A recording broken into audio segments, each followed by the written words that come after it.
최근에 우리나라에는 두 곳의 회식이 이슈가 되었습니다.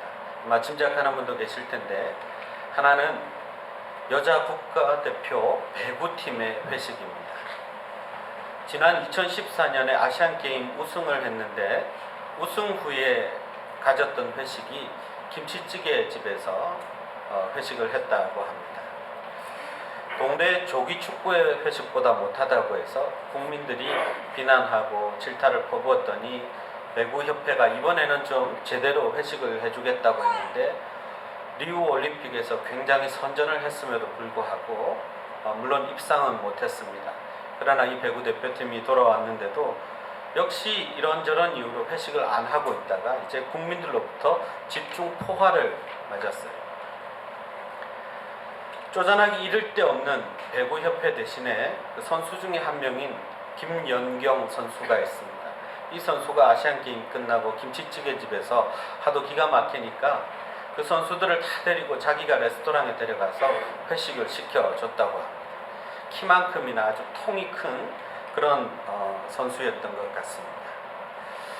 김치찌개를 무시하는 것은 절대로 아닙니다. 그런데 배구협회의 무성의, 그것을 지적하고자 하는 것입니다. 한편 또 하나 이슈가 된 그런 회식이 있는데요. 이번 달 중순에 청와대에서 있었던 대통령이 베푼 여당 대표와의 만남, 그 만찬이었습니다. 대화의 주제는 폭염 속에서 고생하고 있는 국민들의 얘기를 하면서요, 전기 누진세 이런 것 가지고 대화를 나눴다고 하죠. 국민들의 삶이 어렵다고 걱정하면서 민생 문제도 얘기했다고 합니다. 그런데 그때 차려진 메뉴를 보고 백성들은 좀 그 진실성에 대해서 의문을 가졌습니다. 대화의 주제와는 전혀 맞지 않게 송로버섯, 캐비어, 샥스핀찜 이런 것들이 올라갔다고 하는데요. 일반 서민들은 구경도 잘 하지 못하고 가격이 얼마인지도 모르는 그런 것들을 먹었다고 합니다.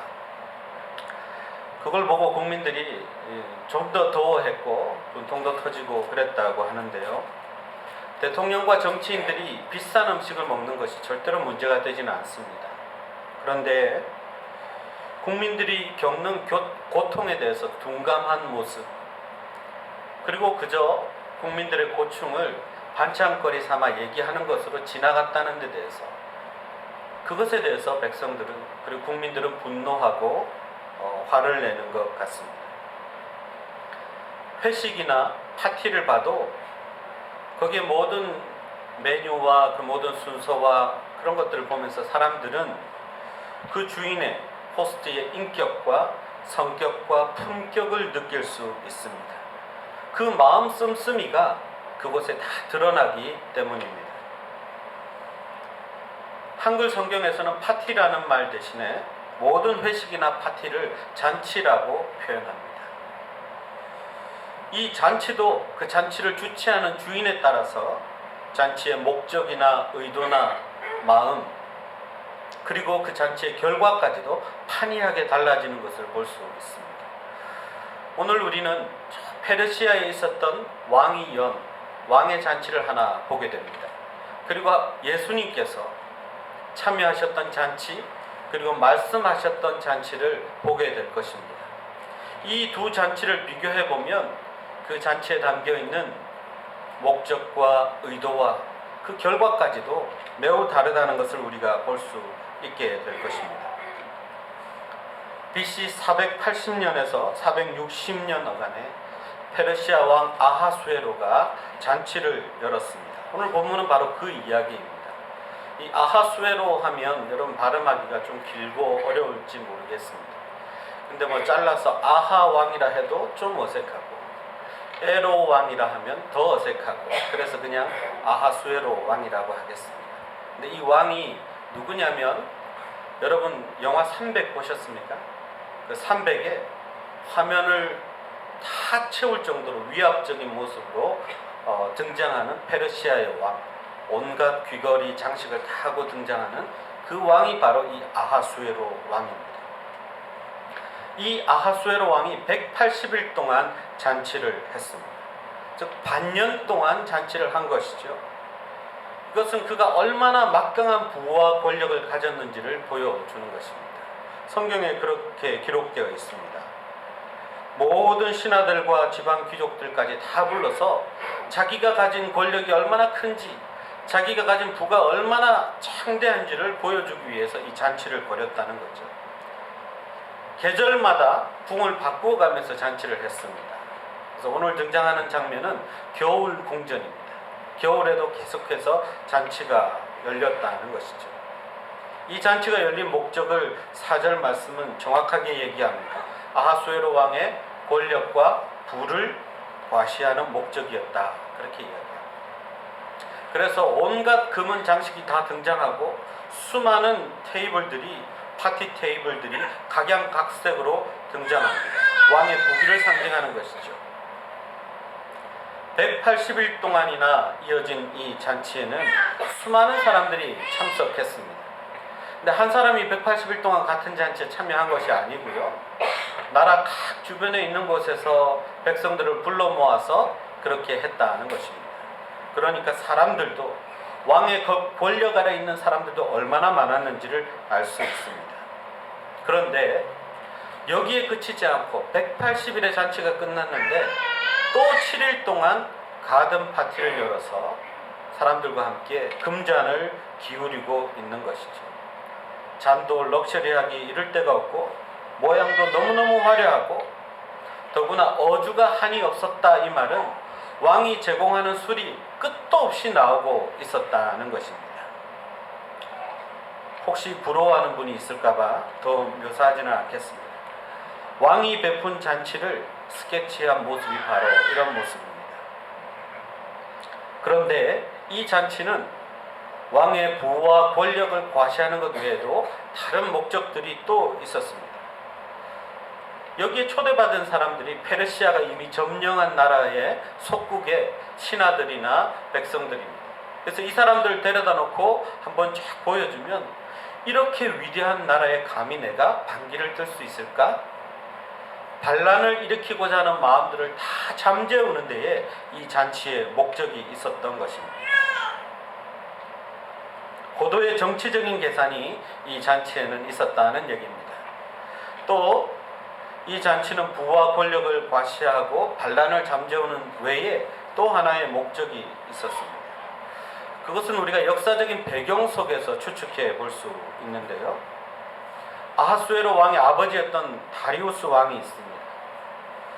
이 다리우스 왕 때 페르시아는 그리스의 여러 나라들과 또 소아시아까지 점령을 했습니다.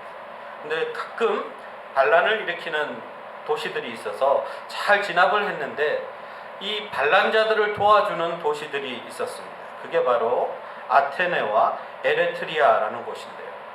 이 다리우스 왕이 괘씸하게 여기고 마침내 이 지역들을 점령하기 위해서 군사를 일으켰습니다. 이것이 바로 4차에 걸친 페르시아와 그리스 간의 전쟁이 됩니다. 1차 전쟁은 승리를 했습니다. 그런데 불과 2년 후에 6만 대군을 이끌고 참여했던 2차 전쟁에는 아주 작은 지역 마라톤이라는 평원에서 패배하고 맙니다.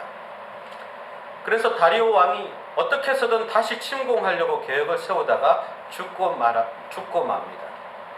그래서 이 다리오 왕 뒤를 이은 아하수에로는 즉위하자마자 이 아버지의 한을 풀어주기 위해서 2년 동안 열심히 전쟁 준비를 했던 것입니다.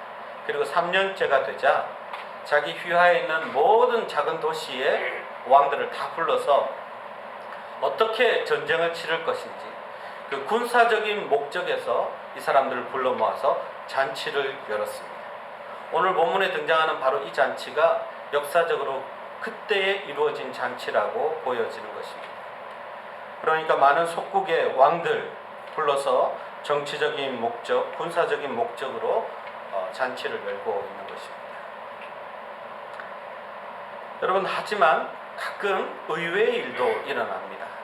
왕은 이런 의도로 사람들을 불러 모으고 잔치를 열었는데 예상하지 못한 곳에서 문제가 발생한 것이죠. 술도 많이 마시고 잔치가 무르익자 자기의 여자인 왕비를 한번 사람들에게 보이고 싶은 마음이 생겼습니다. 그래서 왕비에게 콜을 했는데 그 당시만 해도 페르시아는 남자들과 여자들이 함께 술을 마시지 않는 관례가 있습니다. 그래서 왕비는 많은 다른 사절들, 여자 사절들을 모아서 다른 곳에서 잔치를 벌이고 있었는데 왕이 콜을 하니까 가야 함에도 불구하고 이 왕비 와스티가 거절하고 말았습니다. 갑자기 아하수에로 왕이 충격을 받은 거죠. 많은 신하들과 또 많은 사절들 앞에서 굉장히 부끄럽게 된 것입니다. 화도 나고 술도 취했고 그러니까 그냥 내버려 둘 리가 없습니다. 때마침 신하들이 또 왕비를 싫어하는 신하들이 간언을 하죠.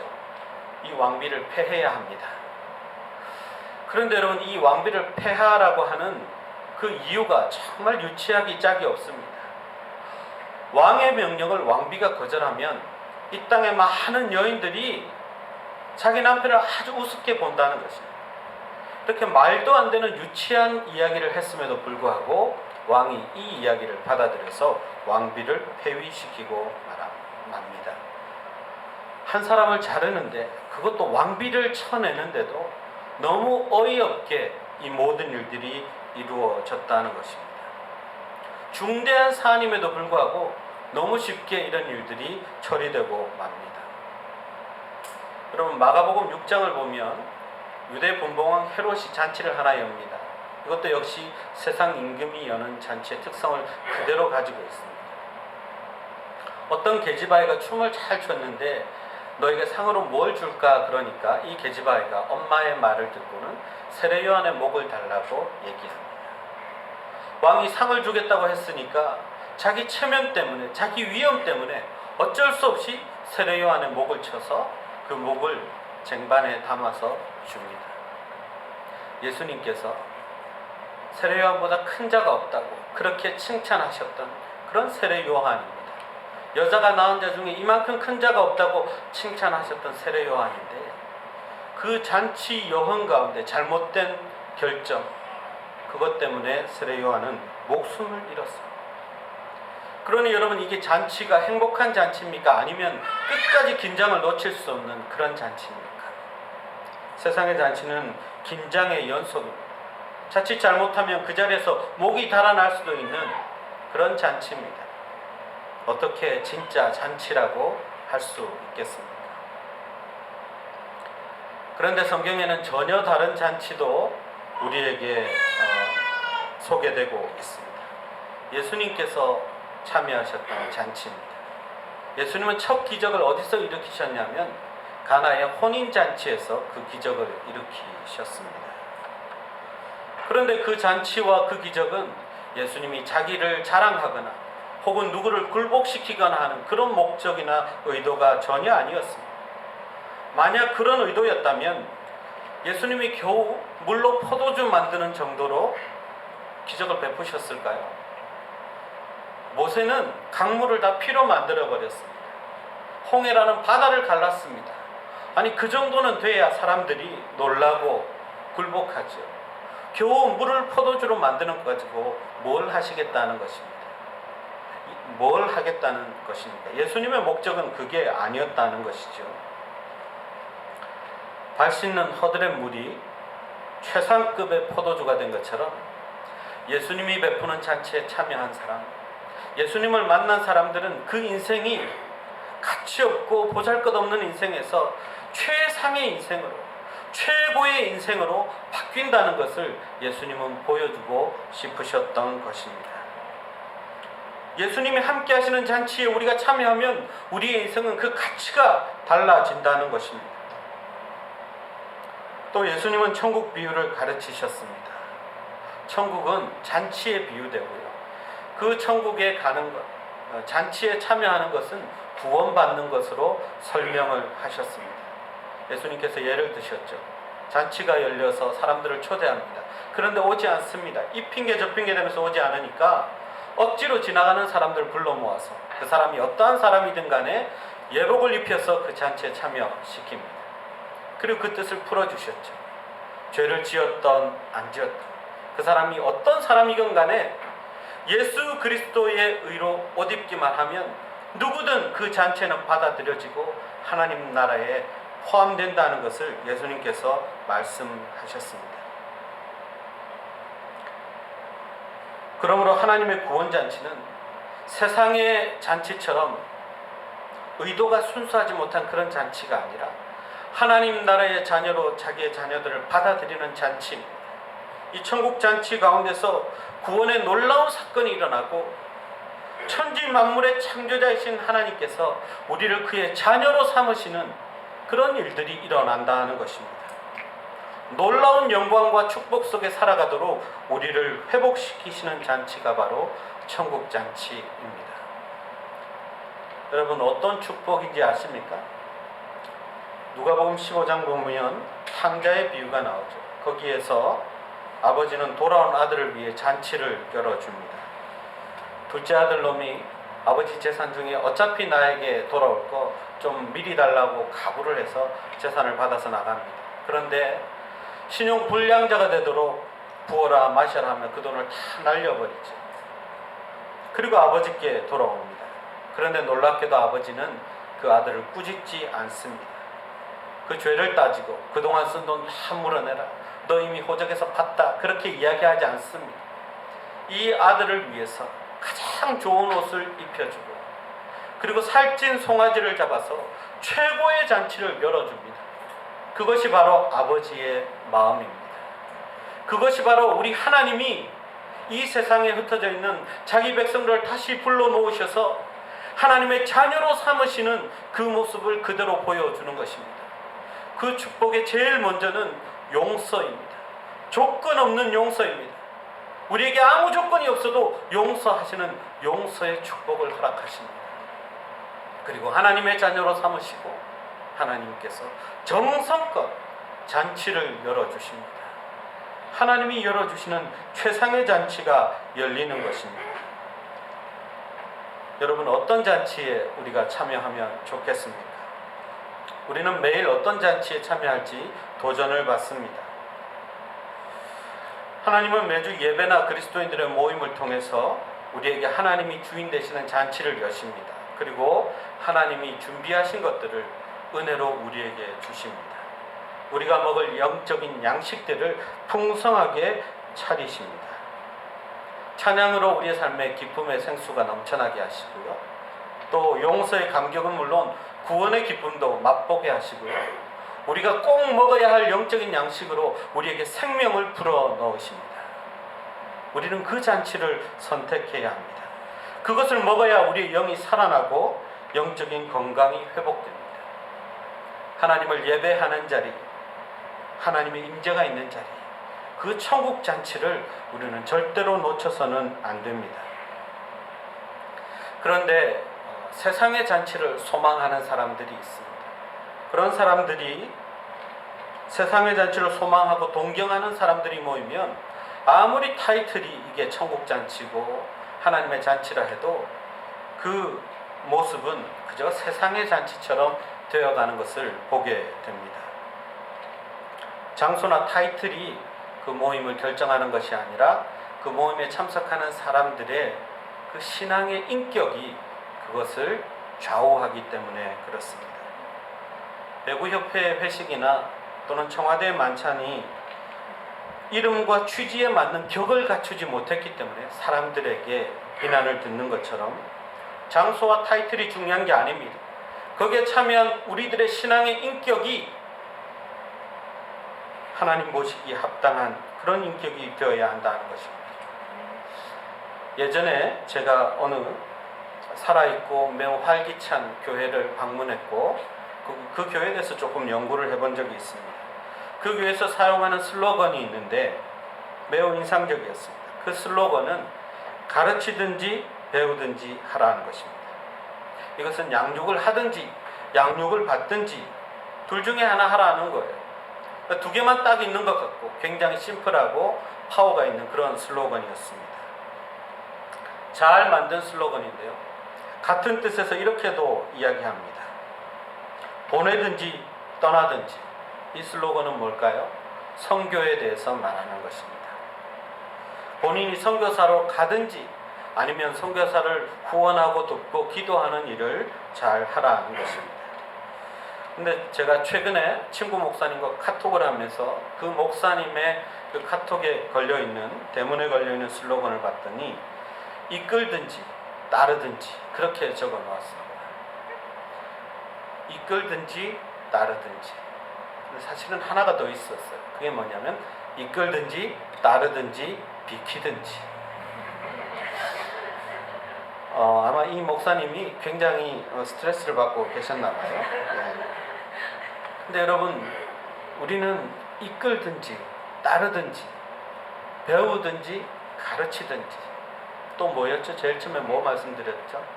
보내든지 가든지. 하나님의 말씀을 내 삶에 적용하고 신앙의 인격을 만들어갈 때 어중간한 것은 없습니다. 확실하게 해야 됩니다. 교회의 비전과 천국잔치를 여는 일에도 동참하려면 열심히 동참해야 합니다. 협력하려면 열심히 해야 합니다. 걸림돌이 되면 안 됩니다.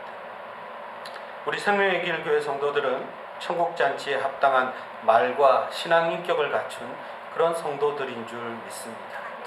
교회를 그렇게 함께 섬겨야 합니다. 양육이든 봉사든 선교든 최선을 다해서 동참하는 여러분이 되시길 바랍니다. 그렇다면 이 천국잔치와 세상의 잔치의 결과는 어떻게 나타났을까요? 아하수에로 왕은 그리스와의 전쟁 3차 원정에서 패하고 목숨을 잃게 됩니다. 그리고 그를 따랐던 페르시아 백성들은 다 이전에 자기들이 점령했던 그 속국들에 속하게 되고 속국이 되어서 오히려 자기들이 그 나라로 노예로 팔려가고 지배를 받는 그런 상황에 이르게 됩니다. 왕이 주관한 잔치와 그 잔치의 혜택은, 그 혜택을 입은 모두는 다 파멸에 이르고 맙니다. 자기 자랑과 과시와 욕망이 춤추는 세상의 잔치를 흠모하고 쫓아가다 보면 결국 얻을 수 있는 결과는 자기도 망하고 자기를 따르는 사람도, 주위 사람도 함께 망하는 것이 됩니다. 그러나 여러분, 우리가 하나님의 잔치에 참여하면 마지막 결과는 어떻게 될까요? 이미 우리가 믿음으로 고백할 수 있듯이 우리는 영원한 하나님의 나라에서 하나님과 함께 영원토록 잔치에 참여하게 될 것입니다. 물론 이 땅에서도 그 구원을 맛보며 하나님이 허락하시는 천국 잔치를 맛보면서 살아가는 것은 물론입니다. 여러분, 에스더 1장에 보면 에스더가 아닌 아하수에로가 주인공 같아 보입니다. 그렇죠? 에스더는 등장도 하지 않고 주인공 같아 보이지 않습니다. 세상 잔치에 화려함만 잔뜩 들어있는 것 같습니다. 그러나 여러분, 성경이 보이고자 하는 것은 그게 아닙니다. 그와 같은 세상 잔치의 화려함 속에도 하나님은 이 유대 백성을 구원하시기 위해서 에스더라는 사람을 하나의 오차 없이 준비하고 계셨습니다. 사람들의 눈에는 왕의 잔치만 보일 뿐이에요.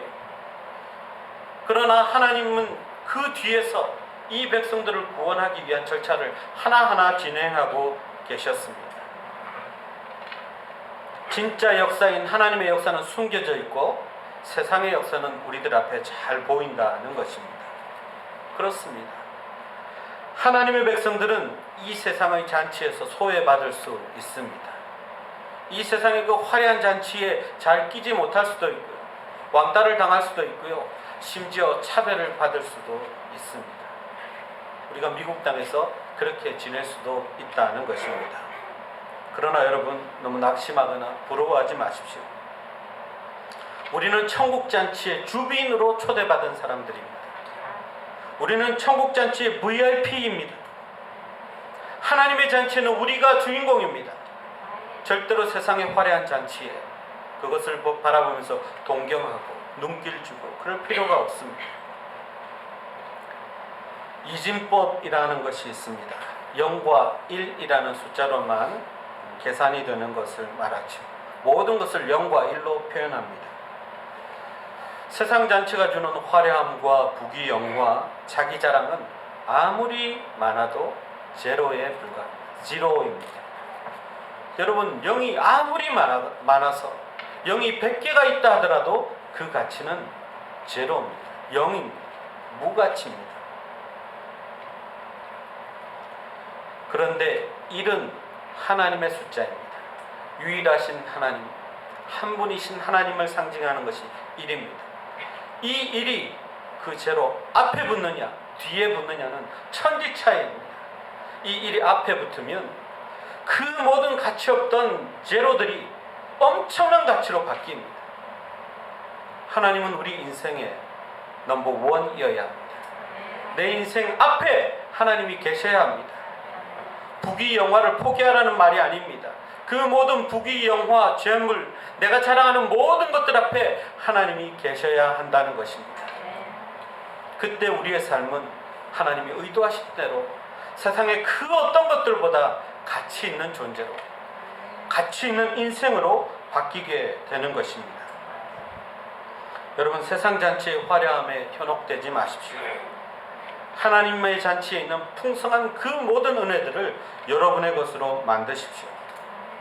이제 앞으로 우리 교회에 성경 공부도 오픈하고요, 여러 가지 프로그램들이 생겨날 것입니다.